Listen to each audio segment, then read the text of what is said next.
celle de la paix, celle de l'amour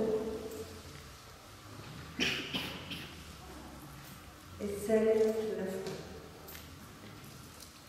Et toutes ces flammes brillèrent d'un si grand feu qu'elles illuminèrent fortement le cœur de tous les convives.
Je regarde plutôt le monde avec mes lunettes d'espérance.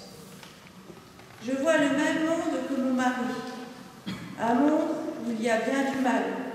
Un monde qui a de grands problèmes et qui a de la misère à trouver les solutions. Mais un monde qui va de l'avant. Il y a des guerres, mais on cherche la paix.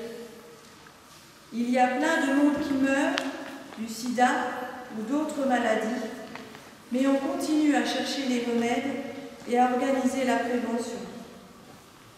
Il y a plein d'organismes qui travaillent pour le partage des richesses, même s'il y a encore plein de pays où les gens meurent de faim. C'est la même chose pour l'environnement et tout le reste. Avec mes lunettes d'espérance, je vois plein de problèmes, mais je vois aussi plein de recherches pour résoudre ces problèmes et faire un monde plus beau, plus juste, plus fraternel, plus humain. Et je crois que Jésus est là. Je crois qu'on y parviendra parce que justement Jésus est présent et agit. C'est lui qui inspire et soutient toutes ces recherches pour un monde meilleur. C'est lui qui continue à travailler à travers un tas d'hommes et de femmes de bonne volonté. Lui, Jésus, c'est là qu'il est aujourd'hui. Et c'est ce Jésus vivant et agissant dans notre monde que je veux fêter ce soir. Bonne fête, Jésus, et je te souhaite beaucoup d'aide dans ton travail pour que ça vienne plus vite, ce monde qui sera plein de ta présence. On dit que tu vas revenir pour fêter ça. J'ai hâte. C'est Noël à courir vers l'enfant. Lumière espérée, le Seigneur nous attend. Voyez dans la crèche le Fils nouveau-né. Le Dieu de tendresse aujourd'hui l'a donné. Il vient comme un pauvre au milieu de la nuit.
miséricordieux envers les autres. Plus on espère dans le Seigneur, plus on espère dans l'homme. Plus on aime Dieu, plus on aime l'homme. Tout cela ne peut se faire que si on a un cœur joyeux et qui sème la joie de Jésus. La miséricorde procure de la joie. L'espérance procure de la joie. Et c'est la joie qui est le propre des chrétiens. Regardez-vous, c'est la joie qui est le propre du chrétien. C'est une phrase que je vous le dis souvent, un chrétien triste est un triste chrétien. C'est difficile, je sais, quand on est malade, quand on a un deuil. Et je pense tout spécialement dans notre paroisse ce soir à cette famille qui vient de vivre un deuil terrible, la famille Rodriguez à Stincourt, qui vient de perdre leur papa de 45 ans avec 3 enfants que nous avons eus, ou Cathy aussi. Donc on peut aussi penser à ces personnes, mais cela n'enlèvera pas notre joie d'être enfant de Dieu sauvé. N'est-ce pas? C'est la joie, le propre du chrétien. Si on n'est pas joyeux intérieurement, on n'est pas de bons chrétiens. Réfléchissez à ça. Alors, chers enfants, je m'en réjouis de vous voir nombreux ce soir. Je suis très ému quand je vous vois là, avec vos beaux sourires et vos magnifiques voix. Tous les enfants qui sont là, c'est beau, c'est le plus beau cadeau de Noël que vous donnez à celui que nous célébrons son anniversaire. Avant de recevoir vos cadeaux, je pense que vous donnez un cadeau, vous tous aussi, chers frères et sœurs, vous donnez un cadeau à Jésus par votre présence et par vos sourires merveilleux. C'est le plus beau des cadeaux qu'on puisse donner à Jésus. C'est notre présence, notre prière et notre joie. Alors, chers enfants, chers jeunes et chers frères et sœurs, miséricorde, espérance et joie. Tout un programme à vivre, mais il se résume en un seul mot, en une seule personne, Jésus. Dieu sauve. Amen. Amen.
vu?